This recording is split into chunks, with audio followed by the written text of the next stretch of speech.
जय हिंद दोस्तों, कैसे सब लोग। उम्मीद करता हूँ सब मस्त होंगे, अपने सोशल कार्य में व्यस्त होंगे। स्वागत है सभी का बीएड एंट्रेंस 2025 के एग्जाम में। आज हम करने वाले हैं सामान्य हिंदी के मोस्ट इंपॉर्टेंट क्वेश्चन, जो कि प्रैक्टिस सेट पेपर या 4 है। चैनल पर जो भी नए हैं, चैनल को सब्सक्राइब कर लीजिए। 25 महत्वपूर्ण क्वेश्चन लिए गए हैं, बहुत ही महत्वपूर्ण क्वेश्चन है। और बीएड एंट्रेंस के एग्जाम में हिंदी से 50 क्वेश्चन पूछे जाते हैं, जिसमें कम से कम 48 क्वेश्चन एग्जाम में सही कर आएंगे। इतना प्रैक्टिस सेट हल करेंगे कि एग्जाम में सभी क्वेश्चन आसान ही लगेंगे। तो चलिए समय को ना गंवाते हुए चलते क्वेश्चन की तरफ। और आज का पहला क्वेश्चन है, गायक का अन्य लिंग रूप क्या है? गायकी, गायिका, गायिका, गायकी। कौन सा ऑप्शन करेक्ट है? क्वेश्चन इंपॉर्टेंट है। क्वेश्चन कह रहा है गायक का अन्य लिंग रूप क्या है?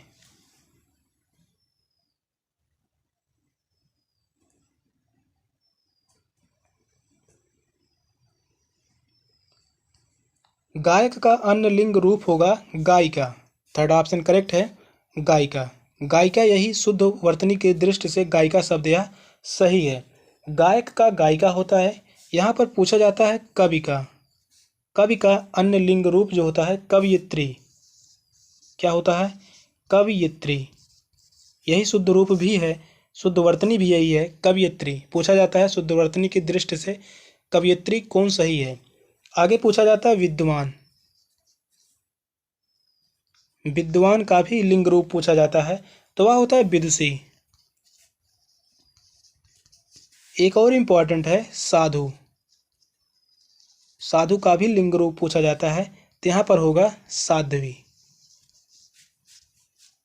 थर्ड ऑप्शन करेक्ट है, गायिका। नेक्स्ट क्वेश्चन है, सही रूप है साहित्यिक, साहित्यिक, साहित्यिक, साहित्यिक। कौन सा ऑप्शन करेक्ट है?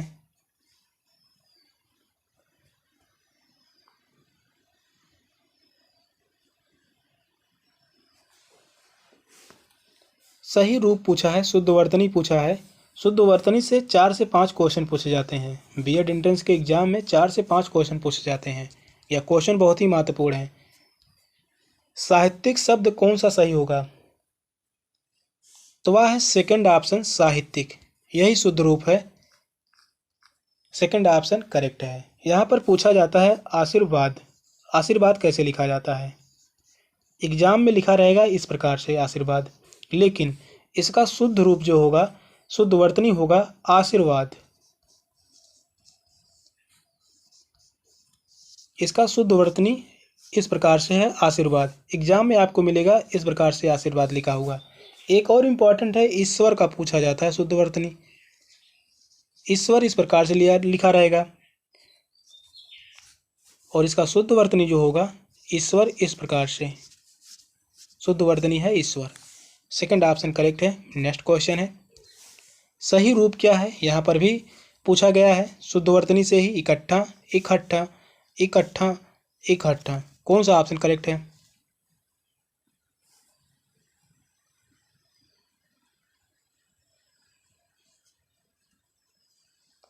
सही रूप पूछा है, कौन सा ऑप्शन करेक्ट होगा? क्वेश्चन इंपॉर्टेंट है।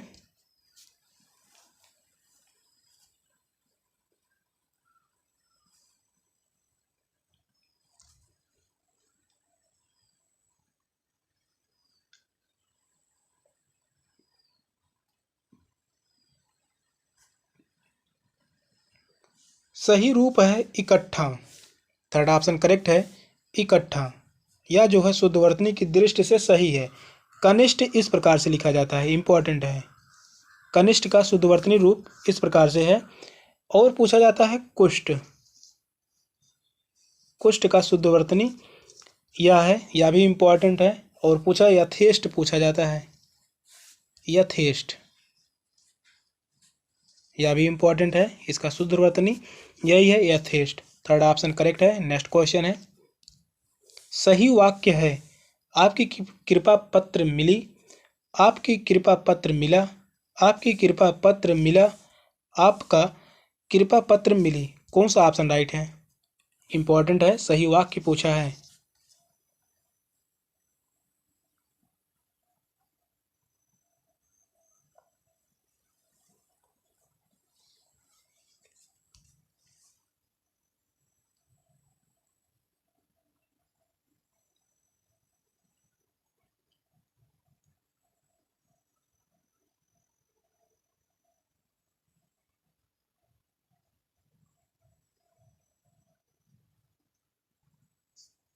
सही वाक्य कौन सा है? तो वह है सेकंड ऑप्शन, आपका कृपा पत्र मिला।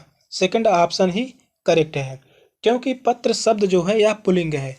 पत्र शब्द जो है यह जो है पुल्लिंग है। यहाँ पर पत्र शब्द पुल्लिंग है और सर्वनाम तथा सहायक क्रिया भी पुल्लिंग का होगा। तो यहाँ पर आपकी शब्द, आपकी जो है और मिली, ये सभी स्त्रीलिंग है। आपकी भी स्त्रीलिंग है और यहाँ पर भी मिली शब्द जो है भी स्त्रीलिंग है। सेकंड ऑप्शन करेक्ट होगा, आपका कृपा पत्र मिला। नेक्स्ट क्वेश्चन है, अंजर पंजर ढीले करना, पिंजरे की मरम्मत करना, पिंजरा खाली करना, बुरी तरह मारना, बुरी तरह सताना। कौन सा ऑप्शन करेक्ट है?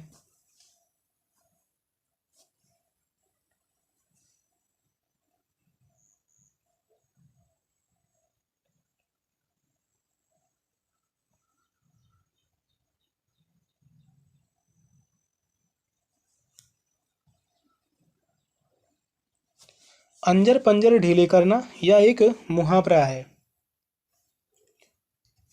तो इसका अर्थ होगा बुरी तरह मारना। थर्ड ऑप्शन करेक्ट है, बुरी तरह मारना। नेक्स्ट क्वेश्चन है, सब्ज बाग दिखाना, लालच देकर उल्लू बनाना, लालच दिखाकर लूटना, बगीचे में घुमाकर दिखाना, सब्जी उगाकर बेचना। कौन सा ऑप्शन करेक्ट है?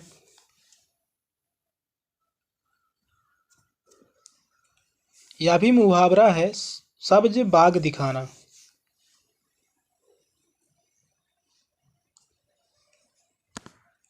तो यहाँ पर होगा लालच देकर उल्लू बनाना। फर्स्ट ऑप्शन करेक्ट है, सब्ज बाग दिखाना का अर्थ होगा लालच देकर उल्लू बनाना। एक होता है मुहावरा सिक्का जमाना, सिक्का जमाना का अर्थ होता है प्रभुत्व जमाना। और होता है सितारा चमकाना, इसका अर्थ होता है भाग्योदय होना। सिक्का बिढ़ाना, इसका अर्थ होता है उपाय करना। ये सभी इंपॉर्टेंट है, फर्स्ट ऑप्शन करेक्ट है। नेक्स्ट क्वेश्चन है, पक्षी पानी पीते हैं, इसका कर्मवाच्य रूप है। पानी पक्षियों से पिए जाते हैं, पानी पक्षियों से पिया जाता है, पक्षियों से पानी पिया जाता है, पक्षियों से पानी पी जाती है। कौन सा ऑप्शन करेक्ट है? क्वेश्चन जो है इंपॉर्टेंट है।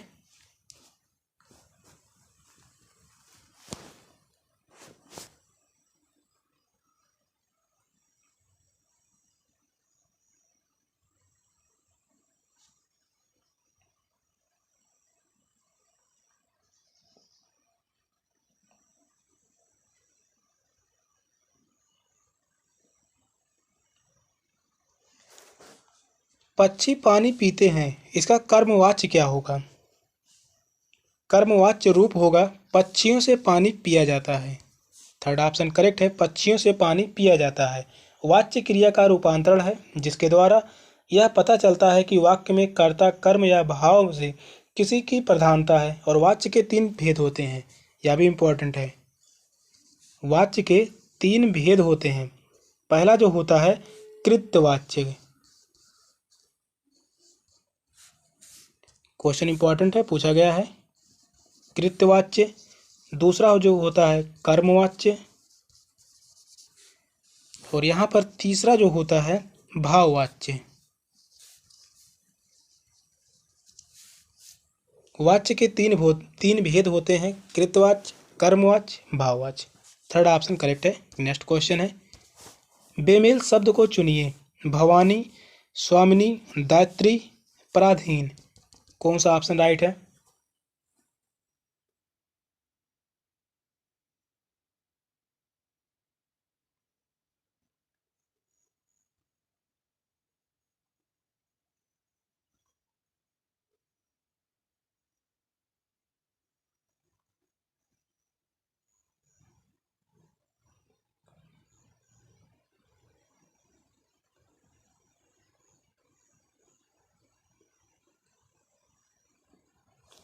बेमेल शब्द को चुनिए, तो वह है पराधीन। फोर्थ ऑप्शन करेक्ट है, पराधीन। भवानी, स्वामिनी, दात्री, ये सभी स्त्रीलिंग शब्द हैं। ये सभी जो हैं कैसे शब्द हैं? स्त्रीलिंग। फोर्थ ऑप्शन करेक्ट है, पराधीन। नेक्स्ट क्वेश्चन है, कलब। कलब का अर्थ क्या है? भैंस का बच्चा, कुत्ते का बच्चा, मुर्गी का बच्चा या हाथी का बच्चा। कौन सा ऑप्शन करेक्ट है?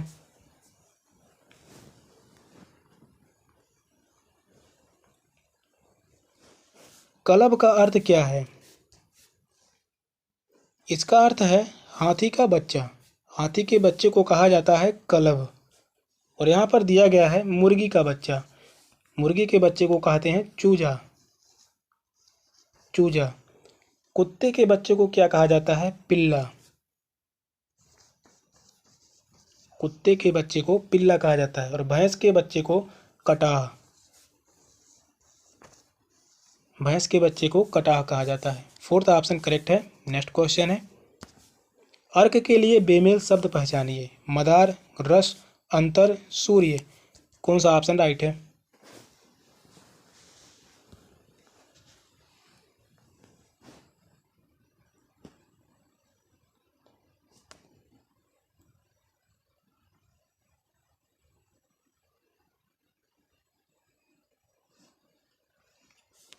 अर्क के लिए बेमेल शब्द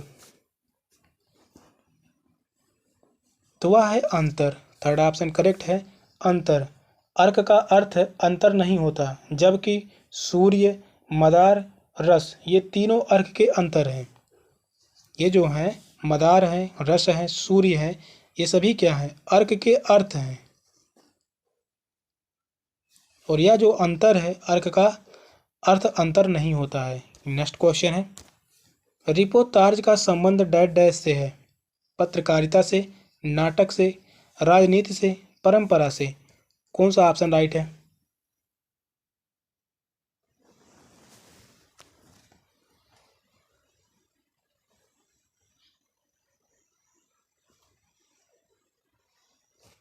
रिपोर्ताज का संबंध किससे है? तो यह है पत्रकारिता से। फर्स्ट ऑप्शन करेक्ट है। यह जो संबंधित है पत्रकारिता से। रिपोर्ताज का संबंध पत्रकारिता से है। रिपोर्ताज गद्य लेखन की यह एक विधा है। रिपोर्ताज फ्रांसीसी भाषा का शब्द है तथा रिपोर्ट अंग्रेजी भाषा का शब्द है। रिपोर्ट जो है वह जो है अंग्रेजी भाषा का शब्द है। तो यह जो संबंधित है रिपोर्ताज पत्रकारिता से संबंधित है। नेक्स्ट क्वेश्चन है, रस्सी को सांप समझ लेना क्या है? संदेह है, अंधविश्वास है, भावना है या भ्रम है? कौन सा ऑप्शन राइट है?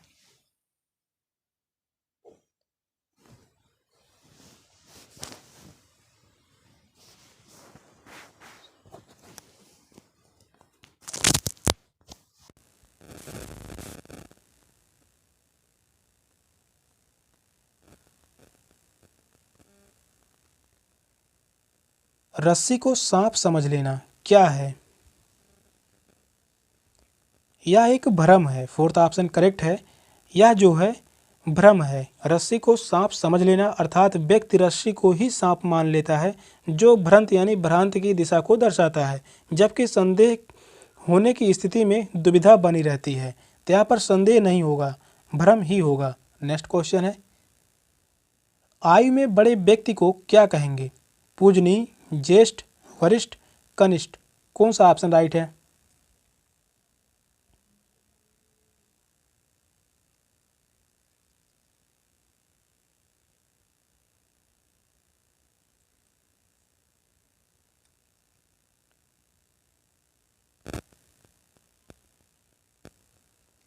आयु में बड़े व्यक्ति को क्या कहेंगे?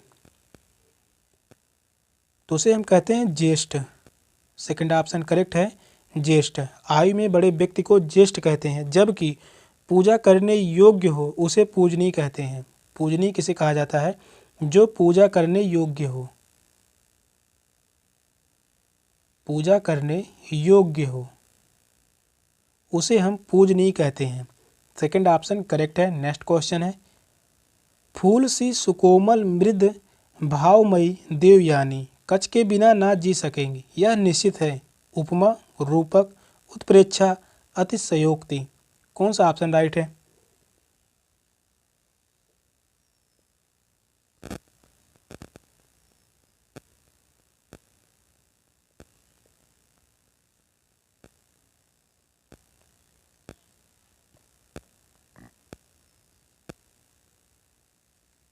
यहाँ पर अलंकार पूछा है, तो यह है उपमा अलंकार। फर्स्ट ऑप्शन करेक्ट है। उपमा अलंकार समान धर्म, स्वभाव, शोभा, गुण आदि के आधार पर जहाँ उपमेय की तुलना उपमान से की जाए वहाँ उपमा अलंकार होता है। फर्स्ट ऑप्शन राइट है। नेक्स्ट क्वेश्चन है, सोहत ओढ़े पीत पट श्याम सुलोने गात, मनो नीलमणि शैल पर आतप प्रभात। कौन सा अलंकार है? रूपक, अतिशयोक्ति, उत्प्रेक्षा, अनुप्रास। कौन सा ऑप्शन राइट है? बहुत ही इंपॉर्टेंट अलंकार है। अलंकार से 3 से 4 क्वेश्चन पूछे जाते हैं। बीएड एंट्रेंस के एग्जाम में अलंकार से 3 से 4 क्वेश्चन पूछे जाते हैं।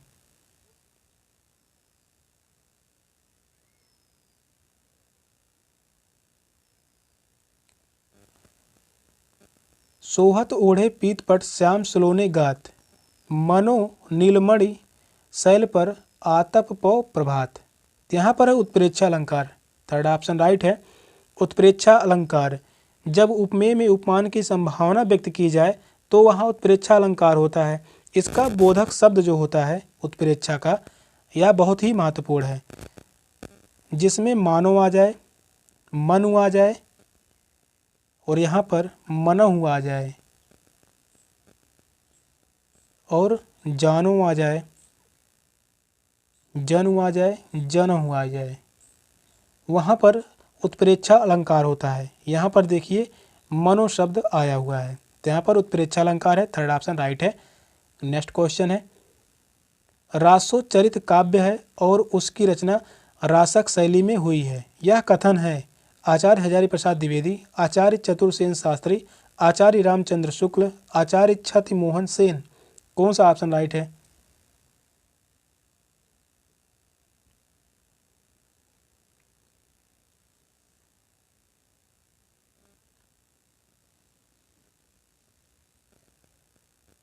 रासोचरित्र काव्य है और उसकी रचना रासक शैली में हुई है। यह कथन किसका है? आचार्य हजारी प्रसाद द्विवेदी का। फर्स्ट ऑप्शन करेक्ट है। आचार्य हजारी प्रसाद द्विवेदी का यह एक कथन है। यह कथन आचार्य हजारी प्रसाद द्विवेदी का है कि रासोचरित्र काव्य है और उसकी रचना रासक शैली में हुई है। नेक्स्ट क्वेश्चन है, हीरामम सुधा का उल्लेख आता है कबीर ग्रंथावली में, पद्मावत में, सूरसागर में, रामचरितमानस में। कौन सा ऑप्शन करेक्ट है? यहाँ पर दिया गया है हीरामन सुआ का उल्लेख कहाँ पर आता है?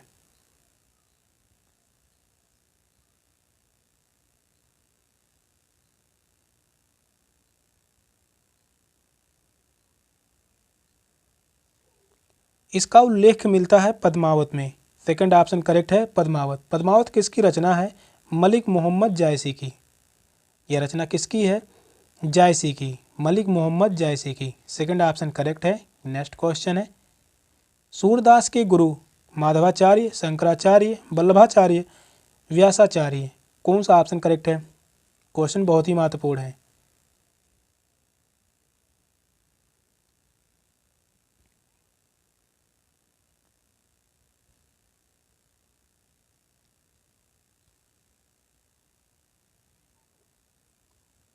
सूरदास के गुरु कौन है? तो वह है वल्लभाचार्य। थर्ड ऑप्शन करेक्ट है, वल्लभाचार्य। वल्लभाचार्य के 4 शिष्य थे। पहले जो थे सूरदास, दूसरे थे कुंभन दास और तीसरे थे परमानंद दास। परमानंद दास और चौथे शिष्य थे कृष्णदास। यही 4 शिष्य थे वल्लभाचार्य के। थर्ड ऑप्शन करेक्ट है।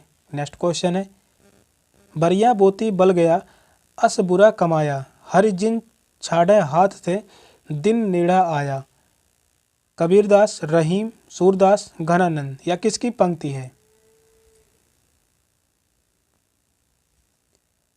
इम्पोर्टेंट पंक्ति है, पूछा गया है। यह जो पूछा गया था 2017 में पूछा गया था बीएड एंट्रेंस के ही एग्जाम में।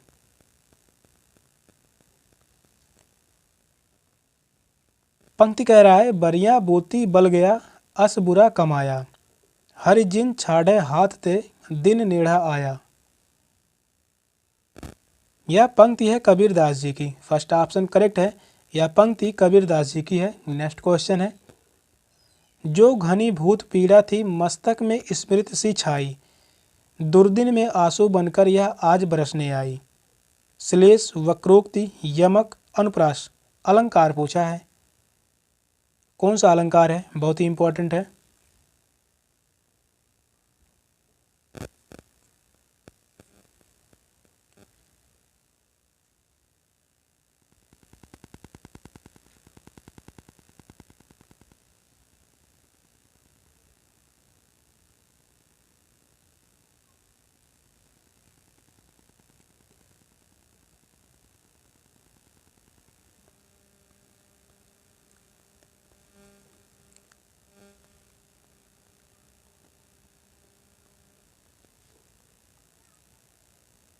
पंक्ति कह रहा है, जो घनीभूत पीड़ा थी मस्तक में स्मृति सी छाई, दुर्दिन में आंसू बनकर वह आज बरसने आई। इसमें कौन सा अलंकार है? तो इसमें अलंकार है श्लेष अलंकार। फर्स्ट ऑप्शन करेक्ट है, श्लेष अलंकार। यहाँ पर जो शब्द दिया गया है घनीभूत, इसके दो अर्थ होते हैं। पहला जो अर्थ होता है, मनुष्य के मन में कुछ समय में इकट्ठी पीड़ा जो अब आंसू के रूप में बहकर निकल रही है। और दूसरा अर्थ है, बादल जो कुछ दिनों से पानी को इकट्ठा कर रहे थे वे उसे अब बरसा रहे हैं। तो जहाँ पर दो अर्थ होते हैं वह श्लेष अलंकार होता है। एक ही शब्द के दो अर्थ हों, श्लेष अलंकार। फर्स्ट ऑप्शन करेक्ट है। सेशन का लास्ट क्वेश्चन था। क्वेश्चन कैसे लगे कमेंट में जरूर बताइएगा। चैनल पर नए हैं, चैनल को सब्सक्राइब कर लीजिए। मिलते हैं फिर अगली क्लास में, तब तक के लिए बाय बाय, टेक केयर, जय हिंद।